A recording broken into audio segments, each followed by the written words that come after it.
동계 캠핑 시 텐트 내 난방용으로 사용하는 난방기구 중에서 단연 돋보이는 제품이 뭘까요? 번거로움 등 사용자에 따른 부분은 제쳐두고 기능적인 부분과 난방만 생각한다면 개인적으로 펠렛 난로보다 더 좋은 대안은 없다고 생각합니다. 동계 텐트 난방은 취약한 텐트 환경으로 인해 가정용보다도 더 큰 용량의 열원을 사용할 수밖에 없기에 결국 화석연료를 태우거나 목재를 태울 수밖에 없습니다. 아시겠지만 화석연료를 사용하는 대표적인 등유난로는 열원도 비교적 작을 뿐더러 연소될 때 발생한 유해가스를 텐트 내부로 그대로 배출합니다. 그렇기에 사용 중 좁은 텐트 내에서 자칫 유해한 가스를 마실 수 있고 특필히 환기를 시켜야 하는 등 많은 주의가 필요합니다. 특히 영하로 내려가는 날씨에도 별도 환기까지 해야 하다 보니 따뜻함을 느끼기 힘이 듭니다. 가끔 환기를 차단하여 불안전 연소로 인해 발생한 유해가스로 종종 소소한 사고들이 납니다. 그러면 화목을 사용하는 난로는 어떨까요? 장작을 주기적으로 넣어야 하는 화목 전용 난로는 취침이 불가하니 펠렛 난로가 대안입니다. 펠렛 난로는 연소에 필요한 공기를 실내에서 끌어와 연소를 하고 발생한 유해 가스들을 연통을 통해서 텐트 외부로 배출하는 시스템입니다. 실내 공기를 외부로 배출하기에 외부의 깨끗한 공기를 지속적으로 텐트로 유입시키며 정상적인 사용이면 별도 환기가 필요 없을 정도입니다. 무엇보다 펠렛이 타는 화려한 불꽃을 감상하며 그 따뜻함은 남다르니 캠퍼들이 진정 동계 캠핑의 꽃이라고 하는 데는 이유가 있습니다. 하지만 펠렛 난로는 특히 제대로 된 이해를 바탕으로 사용해야 합니다. 펠렛 난로 사용 시 가장 이해하고 실행해야 하는 대표적인 세 가지에 대해 말씀드려볼까 합니다. 안전한 펠렛 난로 사용을 위한 조건 1. 펠렛 연소기는 배합의 변화에도 연소 트러블이 없어야 합니다. 펠렛 난로를 오랫동안 사용해온 사용자라도 과연 펠렛 난로의 주요 트러블인 역화의 원인에 대해서 제대로 이해하고 사용하는 사람이 얼마나 될까요? 펠렛 난로 제조사들 또한 펠렛을 제대로 이해하고 물건을 제작하며 역화 트러블의 근본 원인을 알고 있을까요? 제작자와 전문가라고 모 유튜브에 출연하여 하는 말들을 보며 자칭 전문가라고 하시는 분들조차도 제대로 된 이해가 부족한 말들을 하는 걸 보고 펠렛 난로를 만드는 개발자로서 참 답답하다는 생각까지 들었습니다. 연소기의 연소실이 막히지 않는다면 배합은 지속적으로 유지가 됩니다. 하지만 연소실의 숯이 막히면 화력이 떨어지면서 배합이 급격히 떨어집니다. 연소기의 부족한 성능과 펠렛 숯의 특성으로 배출 트러블이 생기고 화력이 떨어지고 배합이 떨어지는 걸 배합 조절을 잘못해서 트러블이 난다고 말을 하니 역화의 근본 원인들을 모르니 맨날 배합 타령에 연통 사이즈, 연통 높이 타령입니다. 좀 알려지고 평판이 있는 분이 그런 얘기를 하면 일반 사용자들은 모두 그 말이 맞다고 받아들일 수밖에 없습니다. 우리나라의 펠렛 난로 전문가는 어디에 있나요? 펠렛 난로의 역화 관련 문제를 연통 사이즈와 연통 높이의 문제로 배합에 국한해버리니 어이가 없더군요. 배합은 단지 화실 사이즈와 연통에 따른 연소의 필요 조건이지 일반적인 역화의 직접적인 원인은 아닙니다. 만약 연통이 조금 낮다고 연소 트러블이 발생하는 연소기들은 연통 높이를 맞추더라도 근본적인 문제 해결이 안됩니다. 이때는 맞았는데 다음에는 또 조금의 환경 변화에 따라서 재발하는 문제이기 때문입니다. 연통으로 자연 배기가 불가능한 연소기이기 때문이죠. 이유가 뭘까요? 동계 새벽에 기온 떨어지고 배기 상승기류 떨어지면 자연적으로 배합이 절반 이하까지도 떨어질 수 있기에 연통을 올린 효과가 없어집니다. 낮에 연통을 올려봐야 무슨 소용인가요? 한 10m 이상 올리실 건가요? 아니면 새벽에 연통을 더 올리시게요? 애초에 배합이 낮아져도 연소 트러블이 없는 연소기라야 근본적인 문제가 해결됩니다. 배합이 문제가 아니고 연소기의 최적 설계가 문제라는 얘기입니다. 물론 자연 배출해야 하는 특성에 따라 최소한의 배합 조건은 필요합니다. 화력을 줄이면 배합이 낮아지니 개발자가 최소한의 가이드라인을 정해주어야 합니다. 자연 배기에서는 반드시 낮은 연통, 낮은 배합에서도 정상적인 연소가 이루어지는 연소기가 아니면 자연 배기가 어렵습니다. 최근 펠렛 연소기조차 기능 개선보다는 디자인이 중시되니 답답한 마음 금할 길이 없네요. 무엇보다 연소기는 기능이 우선되어야 합니다. 자연 배기를 원하세요? 그러면 자연 배기에 최적화된 연소기를 선택하세요. 안전한 펠렛 사용을 위한 조건이 강제 배기는 쥐침 중 절대 사용하면 안됩니다. 연통의 간편한 설치와 고배합 사용 연소기들 때문에 최근 초보자부터 강제 배기로 접근하는 사용자들이 많은 게 현실입니다. 트러블 있는 연소기라도 전동 흡출기를 사용하면 일정 배합 유지가 가능하기에 일정 부분 연소기의 트러블들이 보완되어지는 부분도 있습니다. 자연 배기라면 연소실이 막혀 화력이 떨어지면 배합이 떨어지지만 흡출기로 강제로 빨아당기니 심할 정도의 결함이 아니면 사용자가 결함을 인지하기 쉽지 않습니다. 이러니 혹자들은 강제 배기라면 모든 역화 문제가 해결된다고 얘기합니다. 마지막 연소 구간에서 역연이 있거나 연소봉이 막힌 부분이 발견된다면 이미 불안전한 연소기이며 당신을 괴롭힐 수 있습니다. 또한 고배합 연소기들은 자연 배기 시 연통을 7m 이상 설치를 요구하니 강제 배기 시 연통 설치의 간편함은 큰 장점이 됩니다. 하지만 여러분, 편하게 사용하는 것 말고 제일 중요한 안전은 챙기셨나요? 쥐침 중 텐트 내 사용 중 전기가 갑자기 나간다면, 전선에 접촉 트러블이 생긴다면, 모터 자체가 갑자기 멈춰버린다면 해결 방법은 있나요? 배기가 상실되면 연소기는 즉시 강한 화염과 함께 펠렛이 저장된 호퍼 쪽을 직접 가열합니다. 골든타임은 경우에 따라 최대 1-2분일 수 있습니다. 아주 극한의 문제가 갑작스런 순간 당신께 주어집니다. 호퍼 쪽으로 불이 옮겨 붙었다면 호퍼가 대형 굴뚝이 되어 텐트를 순식간에 집어 삼킬 수 있습니다. 일반적인 1-이산화탄소 감지기가 과연 작동할까요? 한 잔 드시고 깊은 지침 중이시라면 골든타임 내 조치가 될까요?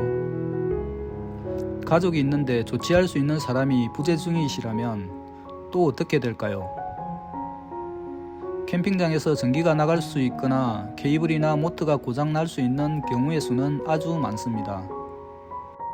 고열에 사용하는 모터 코일의 전력 등급이 뭔지 아시나요? 전력 등급이 낮거나 흡출기 회사 말고 모터 제조 회사의 상시 사용 온도는 알고 계신가요? 사용 온도를 넘기면 모터의 수명은 절반 이하로 급격하게 줄어드는 건 알고 계시나요? 그렇기에 사용자마다 모터의 수명은 극단적으로 달라질 수 있습니다. 언제든지 고장으로 멈출 수 있다는 말입니다. 제 전공이 전기 쪽이라 국가기술 자격증이 3개나 있고 또한 전기부품 관련 업체에서 나름 미천한 경험들을 하였기에 최소한의 지식은 있습니다. 쥐침용으로 흡출기 사용하시는 분들 보면 꼭 최근에 아파트 지하 전기차 화재 사건을 보는 것 같은 기시감이 듭니다. 이미 흡출기로 인한 화재 사고는 주변에서 가끔 듣는 얘기입니다. 다행히 인명사고가 아직 없었기에 조용한지도 모르겠습니다. 저희 카페 회원분 중에서도 역화 한번 당해보시고 이제 무조건 자연 배기만 한다는 분도 계십니다. 확률적으로 내가 난로 사용 중 흡출기가 정지할 확률이 지극히 낮다고 생각하나요? 사용 중 한 번도 경험해보지 않은 사람보다 경험해보신 분이 더 많지 않을까요? 텐트 내 강제 배기, 이거 이대로 두어야 할까요? 유타업체들이 강제 배기 방향으로 사용자들을 유도하며 흘러가다 보니 언젠가는 큰일 치르겠구나라는 막역한 걱정을 할 때가 많습니다. 누군가는 강하게 드라이브를 걸어야 합니다. 사람에 따라 대수롭지 않다고 생각할지 모르겠지만 당한 그 누군가는 심각한 트라우마가 될 수도 있습니다. 위험한 걸 알면서도 사용할지에 대한 판단을 사용자의 몫으로 남기는 게 맞는지. 하지만 전 결사 반대합니다. 흡출기 사용하시려거든 제발 텐트 바깥에서 사용하시고, 모트가 멈춰도 자연 소화가 되는 연소기가 나오지 않는다면 텐트 내에선 사용 불가입니다. 저에겐 낮은 연통의 저배압에도 장시간 사용 가능한 연소기들이 있습니다. 모든 연소기를 개발할 때 그런 개념을 탑재하고 제작하고 있습니다. 대안이 있는데도 망설이시는 것 또한 본인의 선택이겠네요. 안전한 펠렛 사용을 위한 조건 3. 펠렛은 국내 제조 산림조합 펠렛을 사용하세요. 펠렛 연소기는 연소기의 안정성도 중요하지만 연소기에 적합한 펠렛 사용이 역화 방지의 중요한 핵심 중 한 축입니다. 다시 말해서 아무리 좋은 연소기라도 사용하면 안 되는 펠렛은 결국 역화를 일으키는 원인이 됩니다. 영상의 펠렛은 러시아산입니다. 통상 수입되는 펠렛들은 목재 주요 산지이기에 목재의 수피가 제거된 열량이 높은 목부 펠렛들이 많습니다. 이런 목부 펠렛들은 화력은 좋지만 제어의 낮은 능점으로 서로 용융되면서 숲끼리 서로 잘 들러붙습니다. 그걸로 인해 수체 배출이 지연되고 연소봉에 끼어 유기물질만 연소되고 활성탄 형태로 클링크가 연소봉 사이에 쌓여 결국 연소봉이 막힙니다. 영상을 보면 화력이 강한 만큼 배압이 상당히 강한 상태입니다. 그런데도 막히는 원인은 앞서 설명드린 펠렛의 특징 때문입니다. 이렇게 화력이 강하고 배압이 강한데도 2시간 만에 막히니 배압이 원인이라는 말은 맞지 않습니다. 국내산 펠렛은 V2에서는 장시간 사용해도 막히는 경우가 없습니다. 뉴질랜드산 네이처스의 경우에는 연소실 내에서 펠렛 수체 표면이 용해되어 젤리처럼 서로 옮겨 붙습니다. 이게 식으면 딱딱한 유리 결정체처럼 표면이 반짝입니다. 영상을 보면 펠렛수 사이사이 작은 방울처럼 배분이 녹은 상태로 서로 옮겨 붙어 있고 더욱 양이 증가하는 중입니다. 가끔 젤리처럼 찐득하니 펠렛이 뚝뚝 떨어지기도 합니다. 일반적인 펠렛 수체 배출과는 분명 차이가 있습니다. 연소 중 펠렛 표면에 배분이 녹아서 작은 알갱이끼리 서로 엉키면서 연소봉에 달라붙고 쌓여 결국 공기의 흐름을 막아 화력이 떨어진 후 딱딱하게 변합니다. 이게 클링크입니다. 아무리 트러블 없는 연소기라도 이런 펠렛들을 만나면 역화를 피하기 어렵습니다. 어느 곳에서는 불량 펠렛을 사용하지 말라는데 뭐가 불량 펠렛인지 말해주지 않더라고요. 저 또한 어디에서도 그런 얘기를 들어본 적이 없습니다. 누가 가르쳐주는 자료가 없으니 어떤 펠렛을 사용하면 안 되는지 나름 많은 펠렛들을 테스트하면서 클링크가 발생하는 원인을 파악했습니다. 펠렛이 연소되는 과정은 외부 표면부터 타면서 수치 제로 바뀌고 재가 날립니다. 그 과정 중 펠렛 연소실이 1000도 이상 고온이 되면 표면의 재가 용융이 시작됩니다. 이제 회분의 용해 과정은 변형 시작 온도, 연화 온도, 방구형 온도, 용융 온도가 됩니다. 연소실이 1000도 이상 고온이 되면 제가 위와 같은 과정을 거치면서 용해가 됩니다. 제가 네이처스나 러시아산 펠렛처럼 목부 펠렛을 사용하지 말라고 하는 데는 그러한 펠렛들이 비교적 낮은 온도에서 회분이 용해되기 때문입니다.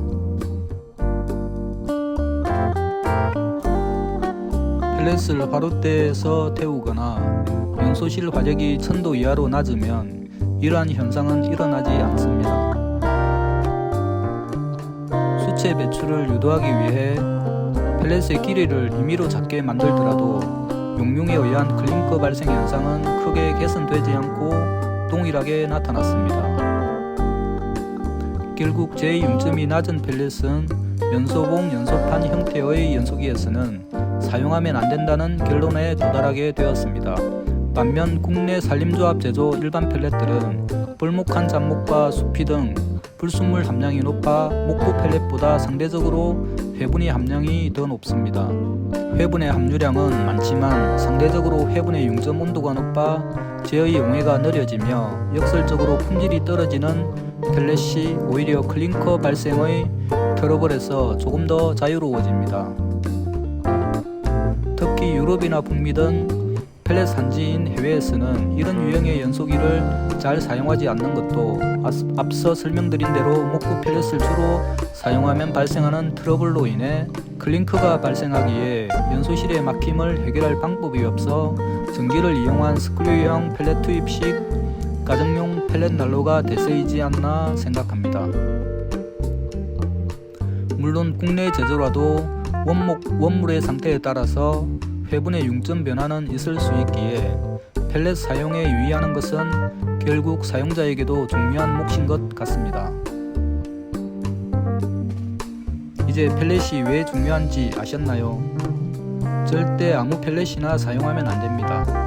펠렛 연소기의 설계에서 이런 펠렛의 융점 변화에도 저배합에서 배출이 자유로운 상태로 만들 수 있느냐로 그 연소기의 안정성이 결정됩니다. 그래서 펠렛의 연소 특성을 모른 채 설계된 제품들이 저배합 상황에서 불안정해지는 건 당연한 결과로 나타날 수밖에 없습니다. 안전한 펠렛 난로 사용을 위한 모두의 노력. 펠렛 난로 역화의 근본 원인은 펠렛의 낮은 융점에 의한 고온 화실에서의 클링커 발생이 그 원인입니다. 펠렛 연소기 개발자는 그 난제를 극복하는 연소기를 만드는 걸 목표로 해야 합니다. 사용자는 안전한 펠렛 난로 사용을 위해서 낮은 배합에서 장시간 트러블 없는 연소기를 사용해야 하며 최대한 융점이 높은 펠렛 사용이 필수입니다. 현재로서는 국내산 펠렛을 사용해야 하겠죠. 두 가지 모두 필요 충분 조건이기에 하나라도 불안하면 안전을 위협할 수 있습니다. 또한 지침용 흡출기 사용은 위험한 행위입니다. 펠렛 난로는 아는 만큼 더욱 안전해집니다.